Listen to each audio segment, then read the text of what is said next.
సంక్షేమం సంతోషం మన సొంతం సంక్షేమం మంచి ప్రభుత్వం ఇది మంచి ప్రభుత్వం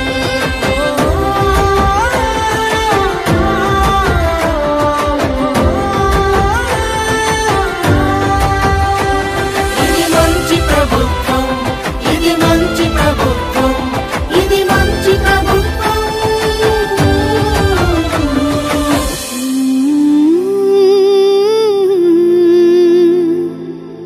ఇది మంచి ప్రభుత్వం.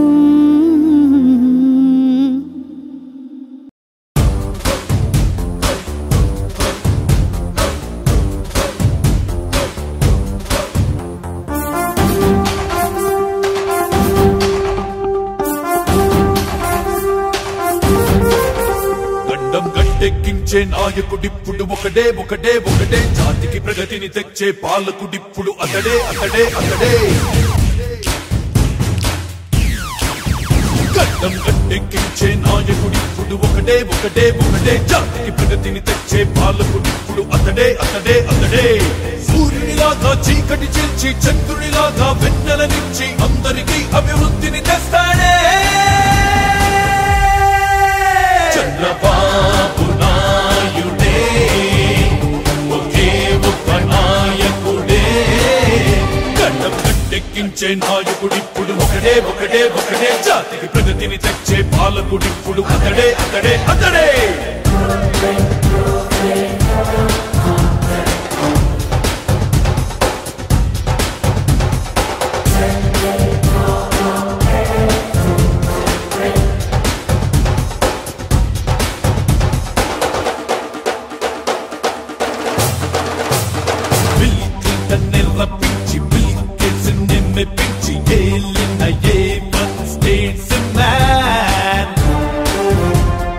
అందరికి చేరువైన హైటెక్ ముఖ్యమంత్రి పొలిటీషియన్స్ లో మిస్టర్ క్లీన్ దేశంలోని సీఎం అంతా దేశు చంద్రబాబు అంటే కేంద్రంలోని నేతలంతా అవార్డిచ్చి అభినందిస్తే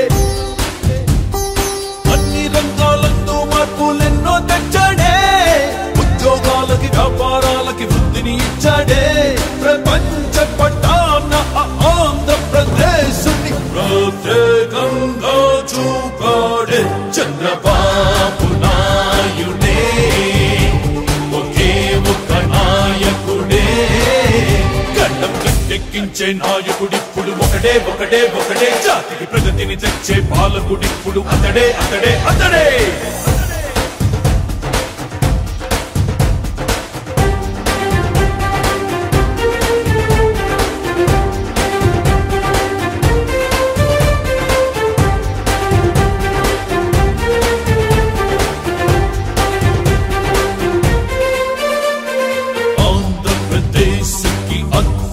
రాజధాని నిర్మించగలడొక్క చంద్రబాబే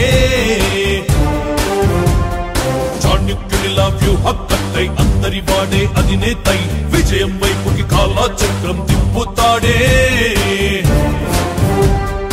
సంపదకే తన సృష్టికర్తయ్యై సమాజ సేవా కార్యకర్తయ్యై ప్రతి ఇంటికి పెద్ద కొడుకువై అవినీతిపై అగ్గి పిడుగువై అనుభవం ఉన్న సీఎంగా ప్రోగ్రెస్ తెస్తాడే ఆంధ్ర అంటూ కలవరించేలా చేస్తాడే మీ ఇంట్లో మీ పెద్ద కొడుకునై ఉంటానని నిరూపించాడే చంద్రబాబు నాయుడే ఒకే ఒక్క నాయకుడే గడ్డం గట్టెక్కించే నాయకుడిప్పుడు ఒకడే ఒకడే ఒకడే జాతికి ప్రగతిని తెచ్చే పాలకుడిప్పుడు అతడే అతడే అతడే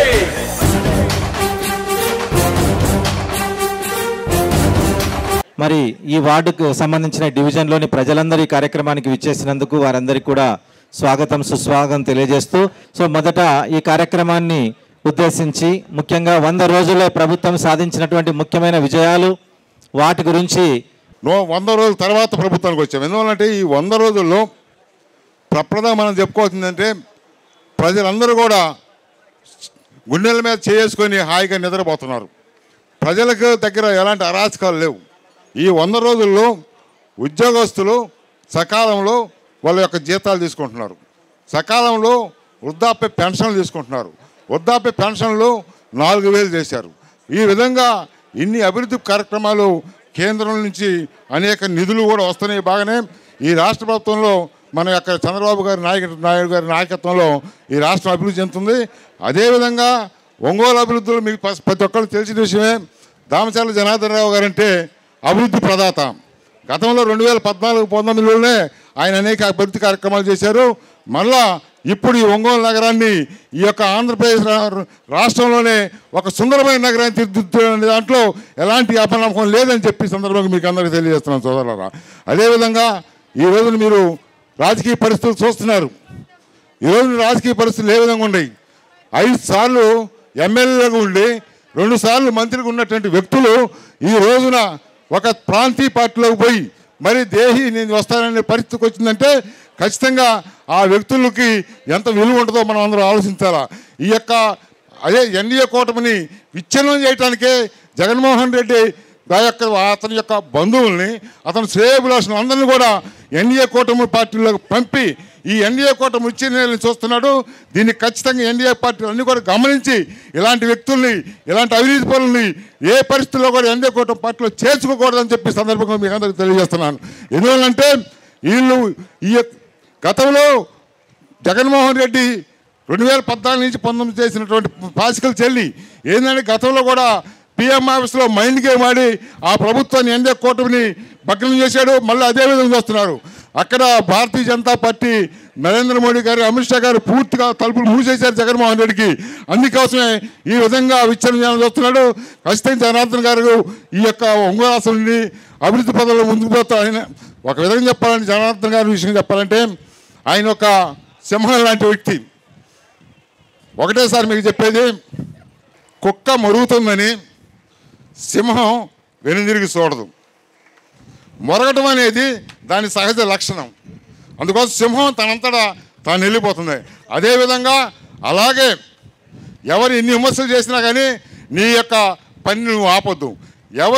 ఎవరైనా పనికిమాలిన వాళ్ళే విమర్శలు చేస్తారని గ్రహించి నీకు ఈ యొక్క ఒంగోలు నియోజకవర్గ ప్రజలు ఇచ్చినటువంటి ఈ అవకాశాన్ని పూర్తిగా సద్వినియోగం చేసి ఈ యొక్క ఒంగోలు అసెంబ్లీని అభివృద్ధి ప్రదంలో తీసుకుపోతామన్న నమ్మకం విశ్వాసం కనుక ఖచ్చితంగా భవిష్యత్తులో ఈ ఒంగోలు నగరాన్ని ఆంధ్రప్రదేశ్ రాష్ట్రంలో ఒక సుందరమైన నగరంగా తీర్చిదిద్దామనేటువంటి నమ్మకంతో విశ్వాసం ఉంది కనుక మరి ఈ అవకాశం ఇచ్చినట్టు మీకు అందరూ కూడా మరొకసారి ధన్యవాదాలు తెలుపుకుంటూ సెలవు తీసుకుంటున్నాను. భారత్ మాతాకి.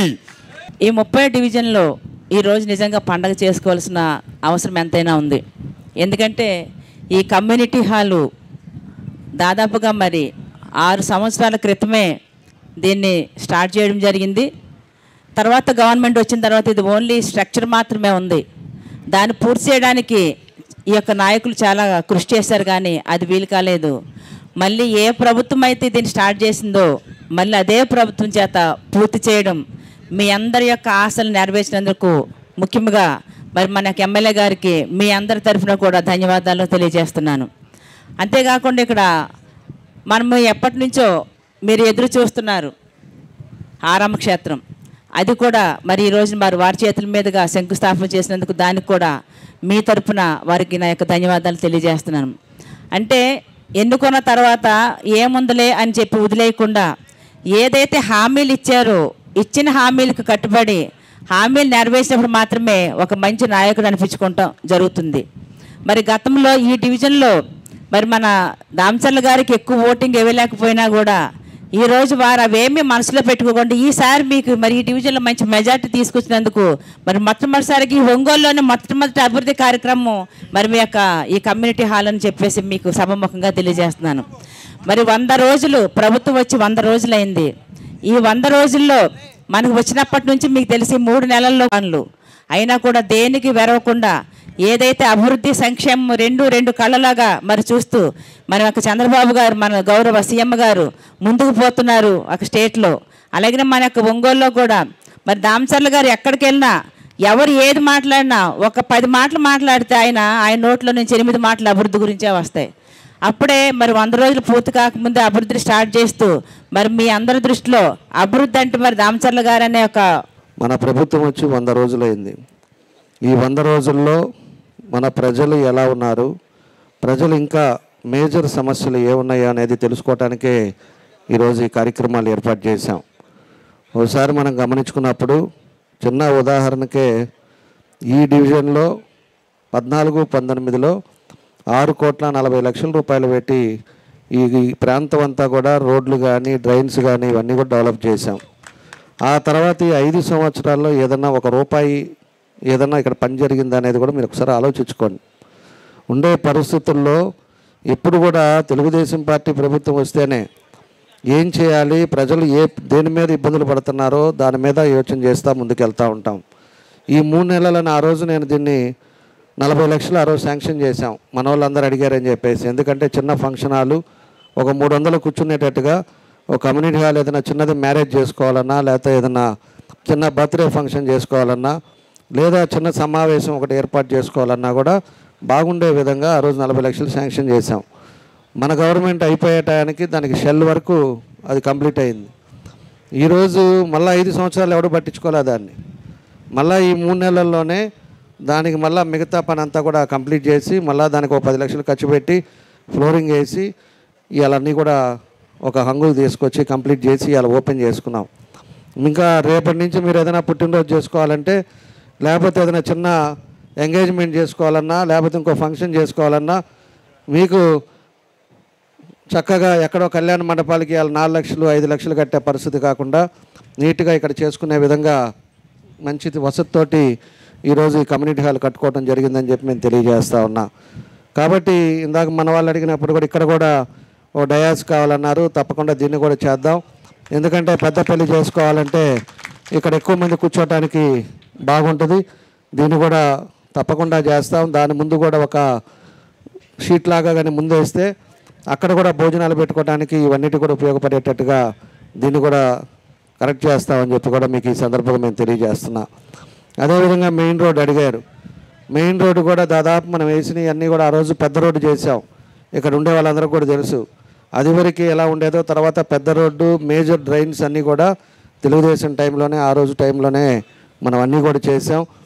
ఇవాళ మళ్ళీ రోడ్డు పాడైంది కాబట్టి దాన్ని మళ్ళీ కూడా ఒకసారి పెట్టి ఆ రోడ్డును కూడా ఖచ్చితంగా తొందరలోనే అవి కూడా కంప్లీట్ చేస్తాం. మీరు అడిగిన ఈ 2 కార్యక్రమాలు తప్పకుండా పూర్తి చేస్తామని చెప్పి కూడా మీకు ఈ సందర్భంగా మేము తెలియజేస్తూ ఉన్నాం. అదేవిధంగా ఈరోజు ఉండే పరిస్థితుల్లో పోయినసారి 19 ఎన్నికలప్పుడు అప్పుడుండే సైకో ముఖ్యమంత్రి ఏం చెప్పాడు, 3,000 పెన్షన్ ఇస్తానని చెప్పాడు. 3,000 ఇవ్వడానికి ఎన్ని సంవత్సరాలు పట్టింది? 5 సంవత్సరాలు. 5వ సంవత్సరం ఎలక్షన్ ముందు 3,000 చేశాడు. కానీ మన ప్రభుత్వం అప్పుడు ఆ రోజు చెప్పాం 4,000 ఇస్తామని చెప్పేసి మన చంద్రబాబు నాయుడు గారు ఆ రోజు చెప్పడం, ప్రభుత్వం మారగానే ఆ 3 నెలలు కూడా కలిపి 7,000 రూపాయలు అందరికి కూడా పెన్షన్లు ఇవ్వడం కూడా చేశారు. అదేవిధంగా ప్రతి నెల 1వ తారీఖు అవగానే మనం పెన్షన్స్ అంతా కూడా మనం 1వ తారీఖు కల్లా ఇస్తున్నాం. పోయిన నెల అయితే ఆ రోజు సెలవు వచ్చింది. సెలవు వస్తుందని చెప్పి తెలిసి ముందు రోజే 31 అందరికి కూడా పెన్షన్లు ఇచ్చారు. అందరు ఉద్యోగస్తులకు జీతాలు ఇచ్చారు. అదివరకు ఎప్పుడు జీతాలు వస్తే ఉద్యోగస్తులకు కూడా తెలిసేది కాదు. ఈరోజు ఉద్యోగస్తులకు కానీ అదేవిధంగా పేద ప్రజలు వాళ్ళకు ఉపయోగపడేటట్టుగా ఇవన్నీ కూడా ఆన్ టైం చేసే పద్ధతిలో మనం అన్నీ కూడా కార్యక్రమాలు మొదలుపెట్టాం. 4-5 సంవత్సరాల పేదవాళ్ళు కడుపు నిండా తినడానికి ఇబ్బందులు ఉన్నాయని చెప్పి ఆ రోజుల్లో అన్నా క్యాంటీన్ పెడితే అన్నా క్యాంటీన్ 5 సంవత్సరాలు మూసేశారు. దాన్ని ఒక సచివాలయానికి వాడారు. ఈరోజు అన్నా క్యాంటీన్ 4 కూడా ఓపెన్ చేశాం. అది మంచి క్వాలిటీ ఫుడ్. పొద్దున్నే 5 రూపాయలకి బ్రేక్ఫాస్ట్ ఉంది, మధ్యాహ్నం 5 రూపాయలకి మంచి భోజనం, సాయంత్రం 5 రూపాయలకి మంచి భోజనంగా నెలకి 400 రూపాయలు ఖర్చు పెడితే ఒక మనిషికి శుభ్రంగా తినచ్చు. అదే ఒక పెన్షన్ 4,000 ఈరోజు ప్రభుత్వం ఇస్తుంది. అదే కానీ ముసలి వాళ్ళు 2 కొడుకు ఉంటే 3 కూడా తిన్నా కూడా మనకు ఎంత అయింది? 900, ఒక 450, 1,350తో కడుపు నిండా మనకి ఇబ్బంది లేకుండా చూసుకోవచ్చు. ఇంకా కూడా ఏదైనా చేసుకోవడానికి ఇంకా 2,500 రూపాయలు పెన్షన్ డబ్బులు కూడా ఇంకా మిగిలే పరిస్థితులు ఈరోజు ఉన్నాయి. కాబట్టి ప్రతి ఒక్కరు కూడా సంతోషంగా ఉండాలని ఈరోజు అన్నా క్యాంటీన్స్ ఏర్పాటు చేశాం. ఈసారి పెన్షన్లన్నీ కూడా కొంతమందికి కరెంటు బిల్లు వస్తుందనో, కొంతమందికి కారు ఉందనో, లేకపోతే మోటార్ సైకిల్ ఉందనో, మిగతా కారణాలు చెప్పి కొంతమందికి తీసేశారు. అవన్నీ కూడా ఈరోజు రాష్ట్రంలో 4 లక్షల రూపాయల పెన్షన్లు ఈరోజు ఐడెంటిఫై చేశారు. మన దగ్గర ఒక 3,000 4,000 దాకా ఇవి కూడా ఉన్నాయి. దాన్ని కూడా రేపు తొందరలోనే పూర్తి చేస్తాం. ప్రతి ఒక్కరికి కూడా పెన్షన్ అనే వాళ్ళు ఎలిజిబిలిటీ ఉండే వాళ్ళందరికీ కూడా పెన్షన్లు, రేషన్ కార్డులు తప్పకుండా ఇస్తామని చెప్పి కూడా మీకు ఈ సందర్భంగా మేము తెలియజేస్తూ ఉన్నాం. అదేవిధంగా హౌసింగ్ కూడా, టిట్కో హౌసెస్ కూడా చాలామంది ఆ రోజు కట్టుకున్నారు. పేద పేదలు కొంతమంది 500 కట్టారు, కొంతమంది 1000 రూపాయలు కట్టారు, 12,500 కట్టారు, తర్వాత 25,000 కట్టారు. ఇవన్నీ కూడా కట్టిన వాళ్ళు ఉన్నారు. ఎవరైతే స్లిప్స్ ఉన్నాయో అవన్నీ కూడా తొందరలోనే అవి కూడా కంప్లీట్ చేస్తాం. 6,000 ఇల్లు మీ సొంత ఇల్లు కూడా ఎవరైతే లేరో వాళ్ళందరికీ కూడా పూర్తి చేస్తామని చెప్పేసి కూడా మీకు తెలియజేస్తూ ఉన్నా. మేమంతా కూడా ఎన్నికల్లో వచ్చినప్పుడు మనం చూసుకోవడం అనేది కాదు, ముందు జాగ్రత్తలు చూస్తాం. రేపు అన్నీ కూడా సచివాలయాలు, ఉద్యోగస్తులు అందరూ వచ్చిన తర్వాత డోర్ టు డోర్ వెరిఫికేషన్ చేపిస్తాం. ఏ ఇంట్లో ఏ సమస్య ఉంది ఎన్నికలప్పుడు చెప్పేది కాదు, అన్నీ కూడా నోట్ చేస్తాం. సచివాలయాలను పంపిస్తాం, అక్కడ ఉండే లోకల్గా ఉండే ఉద్యోగస్తులను పంపిస్తాం. ఇంటింటిది రిపోర్ట్ కూడా తీసుకుంటాం. అందరికీ పెన్షన్లు వస్తుందా, సొంత ఇంట్లో ఉంటున్నారా, లేకపోతే బాడిగిల్లో ఉన్నారా, ఏం పని చేస్తున్నారు వీళ్ళు, వాళ్ళ పిల్లలు ఏం చదువుతున్నారు, అన్నీ కూడా డేటా కూడా తెప్పిస్తాం. ఖచ్చితంగా మీరు వచ్చినా రాకపోయినా ప్రతి ఇంట్లో కుటుంబ సభ్యులకి చేయాల్సింది, ఆ ప్రాంతంలో ఏం చేస్తే బాగుంటుందో అభివృద్ధి కార్యక్రమాలు కూడా తొందరలోనే ఆ కార్యక్రమాలు కూడా మొదలు పెడతామని చెప్పి మీకు ఈ సందర్భంగా మేము తెలియజేస్తూ ఉన్నా. కాబట్టి ఇవన్నీ కూడా తెలుగుదేశం పార్టీ వచ్చిన తర్వాతే ఒక్కోటి చేస్తున్నాం. నిన్నే ఒంగోలులో మన కమిషనర్ గారు ఒక మంచిది బ్యూటిఫికేషన్ కోసం ఒకటి స్టార్ట్ చేసాము డివైడర్ పైన. దాన్ని కూడా ఇప్పుడు ఒంగోలులో అదివరకు మనం వేసిన రంగులు, మనం వేసిన ఫ్లైఓవర్ కానీ ఇవన్నీ కూడా ఈరోజు 5 సంవత్సరాలు పట్టించుకోవాలా. ఈరోజు అవన్నీ కూడా స్టార్ట్ చేస్తున్నాం. ఒంగోలు నగరంలో ఎవరైనా కూడా కొత్త వ్యక్తులు వచ్చినా కూడా ఒంగోలు బాగుందిరా అనేది అంటే దాని తగ్గట్టుగా రీతిగా మనం కూడా ఇవన్నీ కూడా కార్యక్రమాలు మొదలు పెడుతున్నాం. నైట్ స్వీపర్స్ని పెడతాం, ఎక్కడా కూడా చెత్త కనపడకూడదు. ప్రతి నెల కాలువలన్నీ తీసే పద్ధతి తీసుకొస్తాం. మంచినీళ్ళు కూడా సంవత్సరం లోపలే ఇలా 40% వరకు ప్రతిరోజు మంచినీళ్ళు ఇవ్వడానికి తీసుకెళ్తాం. 1.5-2 సంవత్సరాల్లో పైప్ లైన్ ఇంకోటి ఉంది, అది కూడా పూర్తి అయిపోతే లాస్ట్ 2 ఏళ్ళు మాత్రం ఖచ్చితంగా మీకు ప్రతిరోజు మంచినీళ్ళు శాశ్వతంగా ఒంగోలులో మంచినీళ్ళు సమస్య అనేది లేకుండా ఈరోజు అవి కూడా తీసుకొస్తున్నామని చెప్పి కూడా మేము తెలియజేస్తూ ఉన్నాం. కాబట్టి ఇలాంటివన్నీ కూడా ఎన్నో కార్యక్రమాలు మనం చేయాల్సిన బాధ్యతలు ఉన్నాయి. ఒక్కోటి దాన్ని చేసుకుంటూ వెళ్తాం. పూర్తిగా నగరంలో ఎవరికి ఇబ్బంది లేకుండా అందరూ కూడా సంతోషంగా ఉండే విధంగా దాని కార్యక్రమాలు కూడా మేము చేపడతామని చెప్పేసి ఈ సందర్భంగా తెలియజేస్తున్నాం. ప్రతి 3 నెలలకు ఒకసారి కూడా మెడికల్ క్యాంప్ పెడదాం. కమిషనర్ గారు, ఈ స్లమ్ ఏరియాస్ ఎక్కడ ఉన్నారో, ఎక్కువ పనికి వెళ్ళే వాళ్ళు ఎక్కడ ఉన్నారో ఆ ప్రాంత వరకు మాత్రం 3 నెలలకు ఒకసారి ఒక సండే పూట ఫ్రీ మెడికల్ క్యాంప్ పెట్టిద్దాం. ఫ్రీ మెడికల్ క్యాంపులో ముసలి వాళ్ళు ఎవరైనా కూడా మందులు తీసుకునేటట్టుగా వాళ్ళకి ఇబ్బంది లేకుండా ఉండే విధంగా దాన్ని కూడా మెడికల్ క్యాంప్ కొన్ని ప్రాంతాలను చూసి సెలెక్ట్ చేసి అన్నీ కూడా పెడతాం. అన్ని విధాలుగా ఇంకా మీకు ఏమైనా కావాల్సినవి కూడా తెలియపరిస్తే తప్పకుండా దాన్ని ముందుకు తీసుకెళ్లే పద్ధతిలో వెళ్తామని చెప్పేసి కూడా మీకు అందరికీ ఈ సందర్భంగా తెలియజేస్తా ఉన్నా. కాబట్టి ఇవన్నీ కూడా తెలియపరచడానికి ఏదైతే మనం చేయబోతున్నామో ఇవన్నీ కూడా దానికోసం ఈ కార్యక్రమాలు పెట్టాం. ఈరోజు ఎంతో చక్కగా మంచి కార్యక్రమాన్ని మన దగ్గర 30వ డివిజన్లో ఈరోజు కమ్యూనిటీ హాల్ ఒకటి ఓపెన్ చేసుకున్నాం. అదేవిధంగా ఇక్కడ మీ అందరిని కూడా కలుసుకోవటం చాలా సంతోషంగా ఉందని చెప్పేసి కూడా మీ అందరికీ కూడా తెలియజేస్తూ మీ అందరికీ కూడా మనస్ఫూర్తిగా నా అభినందనలు తెలియజేస్తూ సెలవు తీసుకుంటున్నాను. Thank you.